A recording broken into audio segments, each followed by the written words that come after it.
Olá, graça e paz a todos vocês. Que alegria, que privilégio estarmos juntos na Escola de Cristo e aprendermos lições maravilhosas. Que a graça de Jesus, o amor de Deus e a comunhão do Espírito Santo alcance as nossas vidas nesse instante. Sabe, querido, estamos juntos para aprendermos da palavra de Deus. Ela é a fonte inesgotável de sabedoria e nós precisamos nos relacionar com ela para que a sabedoria de Deus faça parte da nossa vida. Sabe, hoje é um dia onde se comemora aí no Brasil o dia de finados, ou seja, é o dia de homenagear os mortos. Agora, nós precisamos nos perguntar, os mortos, será que eles conseguem receber a homenagem que se é feita ao longo desse dia? Os mortos têm consciência, eles sabem o que está acontecendo aqui entre os vivos. Nós precisamos compreender isso à luz da Bíblia, sabe?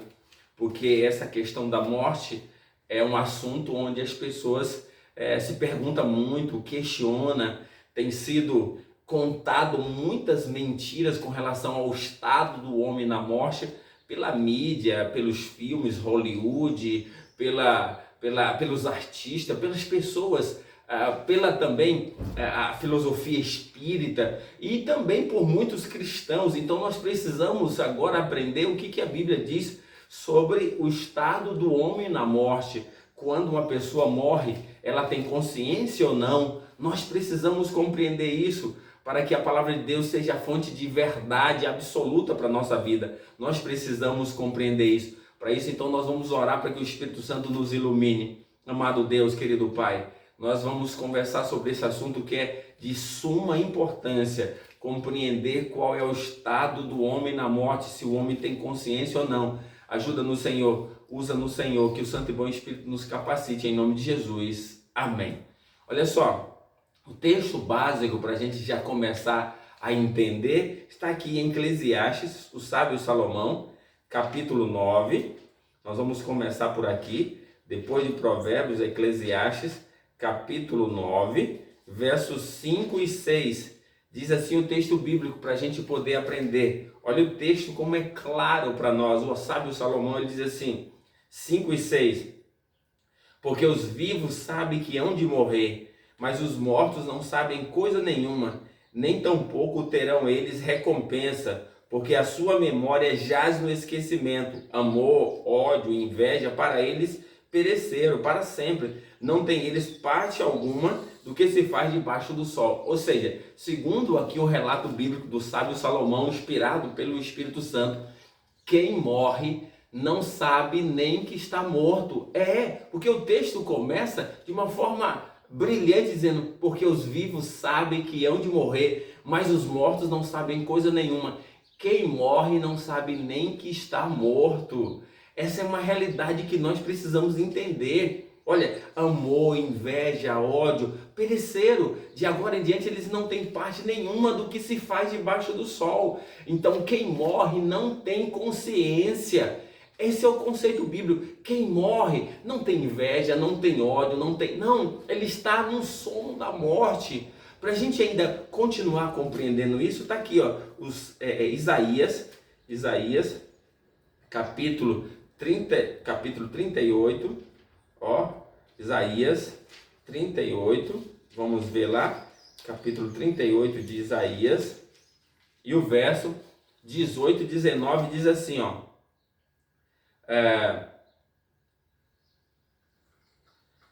o 18 e 19, a sepultura não te pode louvar, nem a morte glorificar-te. Não espera em tua fidelidade os que descem a cova. Ou seja, acabou. Eles não louvam. Eles não recebem louvores, não. Aí o verso 19, os vivos, somente os vivos, só estes te louvam, como hoje eu faço. Ó Pai, o Pai fará notória aos filhos a tua fidelidade enquanto está vivo. Depois de morto, não tem ninguém louva, não exalta a Deus, não. Só os vivos podem fazer isso. Então nós precisamos compreender. Então, essa ideia que se é passado para que possa louvar, oferecer, quem sabe, flores, homenagem aos mortos, e isso é antibíblico. A Bíblia não apresenta. Então são os mortos que sabem nada. Olha, nós precisamos compreender essa verdade, porque segundo nós vimos no sábio Salomão, morto não sabe nem que está morto. Quando uma pessoa morre, ele está num estado de inconsciência, ele está dormindo o sono da morte. Quem disse isso foi Jesus. Acompanhe comigo agora aqui em João, Evangelho de João, capítulo 11.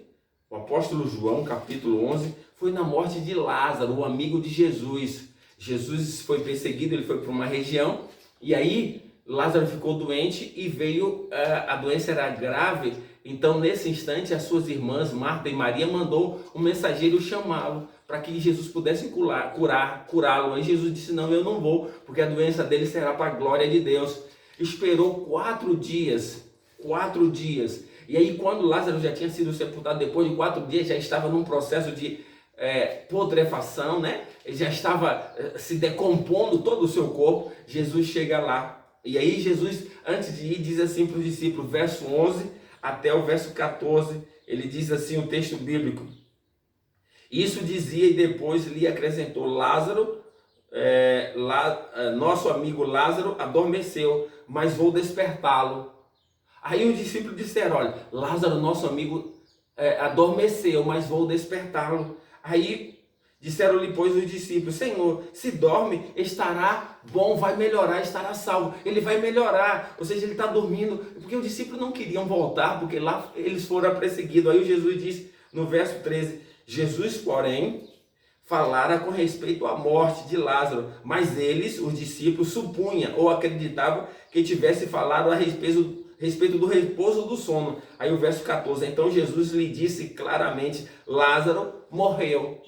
Aí Jesus então vai para lá, e quando Jesus chega lá, a sua irmã Marta o encontra e diz: ah, Senhor, se o Senhor estivesse aqui, meu irmão não teria morrido.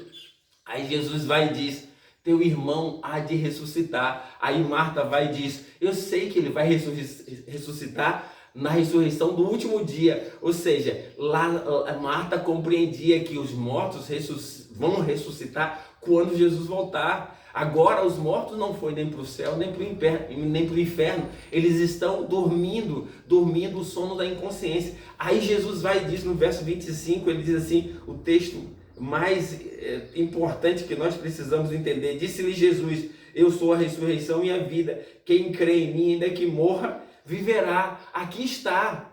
Jesus está dizendo no verso 26, ele disse: todo que vive e crê em mim não morrerá eternamente. Crês nisso? Ou seja, eu preciso viver e crer em Jesus. Quando eu creio em Jesus, eu não vou morrer eternamente. Porque morrer eternamente é a segunda morte, é a morte da destruição para aqueles que não aceitaram Jesus. Mas Jesus está dizendo: eu sou a ressurreição e a vida. Quem crê em mim, ainda que morra, viverá. Jesus é a ressurreição e a vida. Nós precisamos então compreender isso. Você já deve ter escutado esse provérbio: para tudo se tem jeito, só não tem jeito para a morte. Essa é uma mentira, é um provérbio mentiroso. Até para a morte tem solução, porque a solução da morte está em Jesus, porque ele disse: eu sou a ressurreição e a vida. Quem crê em mim, ainda que morra, viverá. Nós precisamos entender isso. Quem morre em Cristo será ressuscitado quando ele voltar. Essa é a grande esperança daqueles que vivem com Jesus. Então eu e você precisamos hoje tomar a decisão de andar com Cristo, porque mesmo se a morte nos alcançar, nós vamos descansar em Cristo, o sono da morte, esperando Jesus voltar para que ele possa nos ressuscitar. Porque quando uma pessoa morre, onde ela está? No céu, no inferno, no purgatório? Onde ela vai? Porque quando eu vou até em algum velório cristão e eu vejo alguns líderes religiosos, diz assim: ah, morreu, já está com o Pai, já está na glória, já está no seio de Abraão, descansando com o Pai, já está junto do Pai. Não tem nada disso. Quando uma pessoa morre, para onde vai? Aí pensa-se assim, e uma pessoa ruim quando morre, vai para onde? Aí as pessoas pensam logo, vai para o inferno, está lá queimando. Queridos, quando uma pessoa morre, onde está? Olha o que Jesus disse, foi Jesus quem disse no capítulo 5, versos 28 e e 29, 5, 28 e 29, diz assim Jesus, ó: não vos maravilheis disso, porque vem a hora em que todos os que se acham nos túmulos ouvirão a minha voz e sairão. Olha só, Jesus disse que todos que se acham nos túmulos ouvirão a voz dele e sairão. Então, quando a pessoa morre, ela vai estar no túmulo. Aí o verso 29 diz assim: os que tiverem feito o bem para a ressurreição da vida, e os que tiverem praticado o mal para a ressurreição do juízo ou da condenação. Então, quando uma pessoa morre, ela não está nem no céu, nem no inferno, nem purgatório, nem lugar nenhum. Ela não tem consciência, ela está na sepultura, esperando Jesus voltar. Queridos, pense aqui comigo: se a pessoa que morre já estivesse no céu ou no inferno, ia precisar Jesus voltar? Não. Então essa ideia de quando uma pessoa morre já está no céu ou no inferno, o objetivo do diabo é tirar das pessoas a compreensão de que Jesus vai voltar. A volta de Jesus é uma realidade e eu e você precisamos compreender isso e nos preparar na relação com Deus, para que quando Jesus voltar possamos, se tivermos mortos, sermos ressuscitados e transformados e levados com Cristo para o céu. Essa é a verdade. Então que essa verdade da palavra de Deus transforme a sua vida, que você entregue a sua vida a Jesus, viva com Ele, porque se mesmo a morte chegar a você ou a mim, se morrermos em Cristo, seremos felizes, diz o Apocalipse. Bem-aventurado aqueles que dormem, ou felizes aqueles que dormem, ou aqueles que morrem no Senhor, para que descansem das suas fadigas e as suas obras os acompanhem. Ou seja, morrer em Cristo é segurança de uma eternidade por meio de Jesus. Porque quem morre não tem consciência, ela não sabe nem que está morta. Assim como o sono, quando a gente vai dormir, por exemplo, às 10 da noite, e aí acorda às 6, 8 horas, você vai para a cama acreditando que vai dormir, mas você não vê que o sono chegou. Você só sabe que dormiu quando você acorda. As pessoas só saberão que morreu quando Jesus ressuscitar. É isso. Então essa é a verdade. Então que o Espírito Santo transforme a sua vida, que você entregue a sua vida a Jesus, e que os mortos não sabem coisa nenhuma, segundo a Bíblia. Estão dormindo o sono da inconsciência. Que Deus te abençoe e vamos orar nesse instante. Amado Deus, obrigado pela tua palavra. Ajuda-nos, Senhor, a confiarmos na mesma, e que essa mensagem sobre o estado do homem e da morte alcance esses teus filhos. Nós te agradecemos por Jesus. Amém.